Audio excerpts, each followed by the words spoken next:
Cerita diawali dengan memperlihatkan geng motor yang diketuai oleh bos gembong narkoboy yang jahat bernama kita panggil saja si bos. Ia memiliki seorang putra yang paling disayangi, namun karena usianya masih muda dan kurang berpengalaman, si bos sering mempercayakan segala sesuatu kepada tangan kanannya yang bernama Pill Broker yang tak lain adalah pemeran utama kita.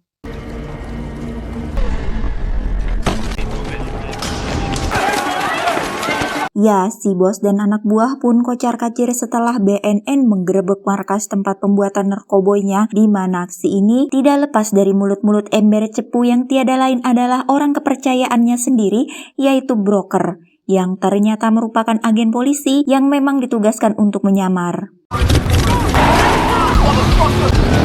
Setelah terlibat aksi kejar-kejaran, si bos pun akhirnya berhasil ditangkap. Sementara untuk putra kesayangannya, ia harus tewas akibat mencoba melawan yang alhasil si bos pun menyalahkan si broker atas kematian putranya.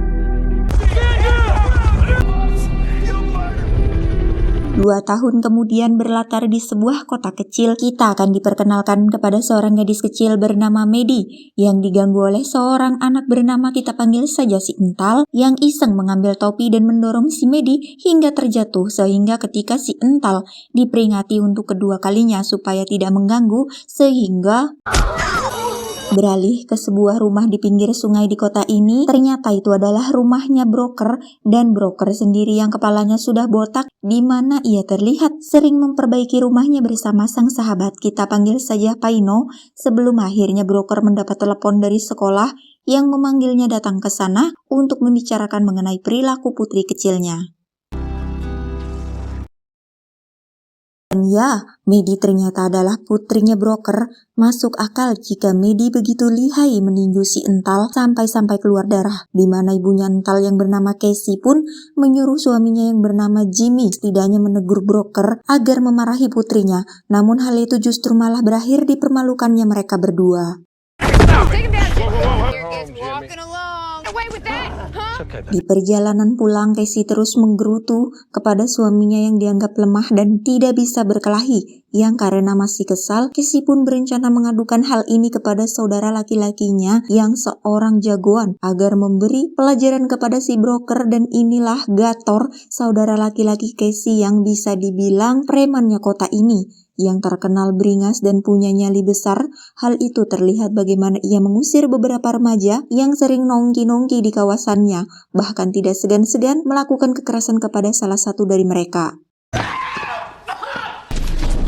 Selesai mengusir para remaja, Gator pun pulang ke rumah dengan Casey adiknya yang terlihat sudah menunggu di sana, di mana Casey langsung menceritakan tentang sosok broker yang jago berkelahi, bahkan berhasil menjatuhkan suaminya Jimmy, sehingga ia berharap agar Gator memberi pelajaran kepada sosok broker itu. Kembali ke broker dan Medi yang terlihat bahagia tinggal di tempat baru, di mana setelah insiden dengan si bos narkoboy beberapa tahun silam, broker memang sengaja pindah ke tempat baru sebagai bagian dari program perlindungan saksi untuk menghindari kemungkinan serangan balasan dari si bos gangster yang pastinya akan mencoba membalas dendam atas kematian putranya yang tewas pada malam kejadian itu.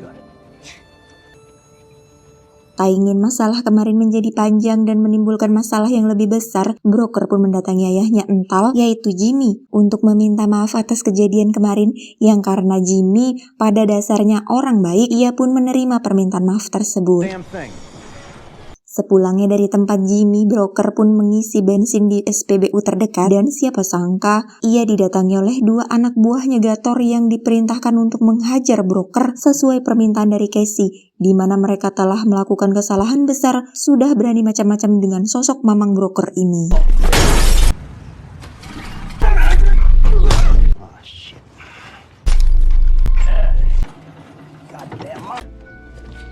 Gator yang mendengar anak buahnya kalah pun cukup terkejut dengan sosok broker yang ternyata sangat jago sekali, di mana kita akan melihat ia sedang bekerja di tempat rahasianya yang mungkin kalian akan terkejut mengetahui jika Gator adalah seorang pembuat sekaligus pengedar barang haram yang ada di kota ini.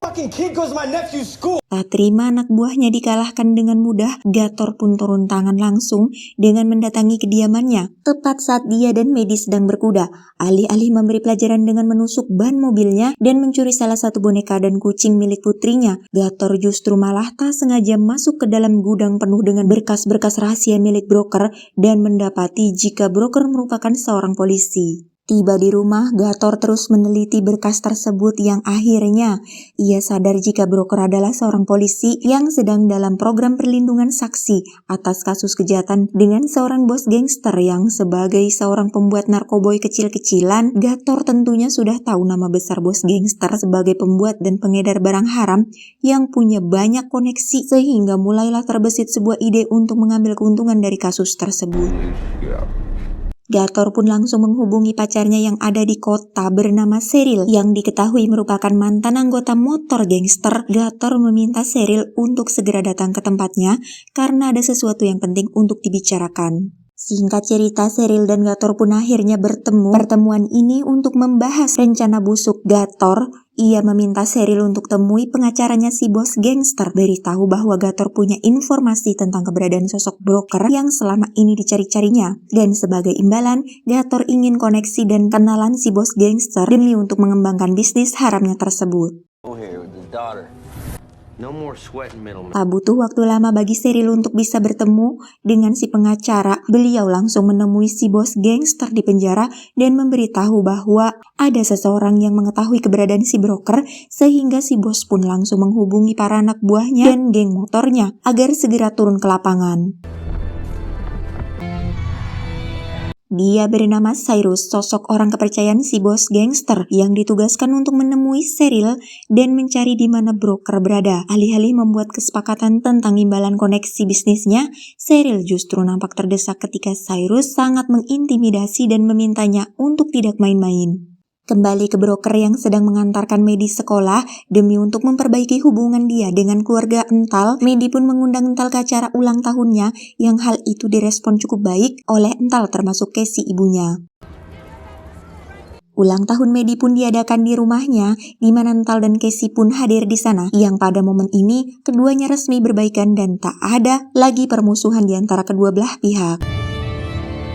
Terkait kucing Medi yang hilang dan mobilnya dirusak, broker pun curhat kepada Paino yang merupakan sahabat dekatnya. Awalnya broker mengira jika itu perbuatan Jimmy, ayahnya Ental. Tapi menurut Paino, Jimmy tidak akan sampai berani melakukan hal itu. Dan yang paling mungkin melakukannya adalah kakaknya Casey yang bernama Gator. Dari rumor yang beredar, Gator sudah lama digosipkan punya tempat pembuatan narkoboy dan sering peteng-tengan di kota ini. Mendengar kata narkoboy, tentunya broker jadi khawatir karena punya pengalaman buruk dengan si bos gangster. Sehingga ia pun segera menghubungi rekannya di kepolisian untuk mencari tahu tentang sosok si Gator ini. Tak butuh waktu lama bagi si rekan untuk mendapatkan informasinya, di mana si broker diberitahu bahwa Gator memiliki seorang pacar bernama Cheryl yang ternyata adalah mantan anggota geng motornya si bos gangster, sehingga hal itu cukup membuat broker menjadi khawatir akan keselamatannya dan putri kecilnya. Maka dari itu broker pun langsung menemui Gator dan Cheryl di sebuah kafe. Ia langsung memperingati mereka untuk jangan pernah main-main kepadanya. Setelah keluar dari kafe dan menerima pesan dari rekannya di kepolisian, sosok yang bersama Gator tadi adalah si Cheryl, mantan anggota geng motornya si bos gangster. Sehingga untuk memastikan Gator tidak macam-macam lagi, broker pun diam-diam mendatangi tempat pembuatan narkoboynya si Gator dan membuat semacam jebakan untuk menghancurkan tempat bisnis haramnya tersebut. Tak lama broker pun menemukan kucing milik putrinya yang masih hidup dan bermaksud membawa pulang. Namun tanpa diduga muncullah beberapa anak buah si Gator yang berhasil membuatnya tak sadarkan diri. Akibat kekalahan mereka tempo hari, para kroco-kroco ini pun menghajar broker dan mencelup-celupkan kepalanya ke dalam air yang ketika perlakuan mereka semakin keterlaluan, tiba-tiba Hear me.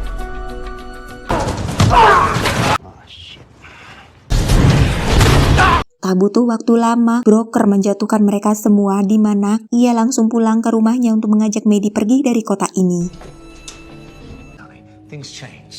Di waktu yang bersamaan, kita akan melihat Gator kedatangan tamu yang sudah lama ditunggu-tunggunya, yaitu Cyrus dan geng motornya. Setelah sepakat dengan imbalannya, Gator pun langsung memberitahu lokasi rumah broker dan putrinya, di mana Cheryl diminta untuk mengantarkan mereka semua. Sementara Gator sendiri memilih untuk tetap di sini demi menghindari kecurigaan orang-orang. Kembali ke broker yang masih berkemas, dibantu sahabatnya Paino untuk memasukkan kuda-kudanya ke dalam mobil besar, sehingga ketika Cyrus dan pasukannya ke sana, orang yang pertama kali didatanginya adalah Paino yang kebetulan sedang berada di luar.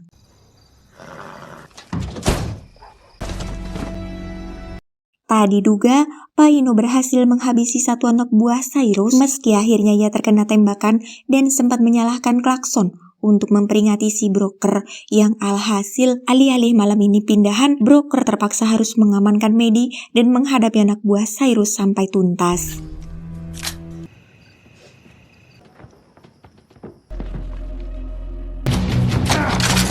Saat terjadi baku tembak itulah, Maddie yang terkejut pun teriak sehingga ia ketahuan dari tempat persembunyiannya dan membuat broker menjadi kerepotan, di mana Maddie berlari ke arah sungai hingga broker terpaksa harus mengejarnya. Cyrus yang menginginkan pertarungan kosong dengan broker pun terjadi, tapi untuk melindungi Maddie, broker terpaksa melanggar janjinya untuk tidak membunuh lagi demi untuk keselamatan putrinya.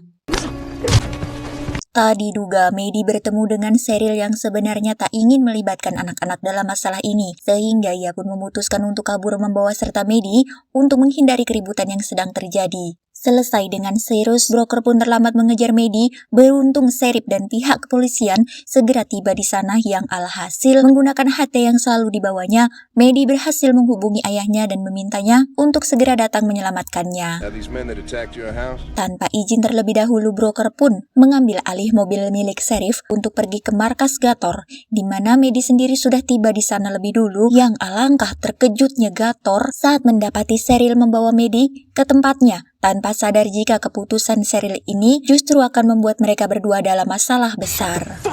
Tak lama muncullah Casey yang datang setelah mendengar suara tembakan dan sirine mobil polisi. Casey hanya ingin memastikan kakaknya tidak terlibat dalam masalah ini, namun setelah melihat Maddie ada di sana, Casey pun langsung sadar jika Gator kakaknya ada hubungannya dengan apa yang sedang terjadi. Yang ketika Casey bermaksud menyalakan lampu gudang, tiba-tiba saja lampunya mengalami korsleting hingga membuat gudang tempat pembuatan narkobonya habis terbakar. Saat Casey sedang melindungi Maddie itulah Gator terus mencoba merebutnya hingga tak sengaja melepaskan satu tembakan yang membuat Casey adiknya sendiri terluka di bagian perut, sehingga karena sudah terlanjur salah, ia pun membawa Maddie untuk dijadikan sandranya. Kenyataannya, Gator semakin memperkeruh suasana ketika ia membawa Maddie kabur bersamanya karena tidak hanya polisi saja yang mengejarnya, tetapi juga ayahnya Maddie yaitu broker yang tak akan membiarkan Gator lolos. Berlokasi di atas jembatan yang kedua akses masuknya sedang ditutup, Gator pun menghampiri broker yang masih terjebak di dalam mobil. Yang ketika Gator mengarahkan pistolnya kepada Maddie, disitulah broker melepaskan dirinya dan menghajar Gator hingga tak sadarkan diri. Setelah semua selesai, Gator dan Cheryl pun ditangkap dan harus mempertanggungjawabkan perbuatan mereka. Sementara untuk Casey, dia berhasil bertahan setelah tim medis cepat datang menolong, dan juga dengan Paino yang berhasil diselamatkan.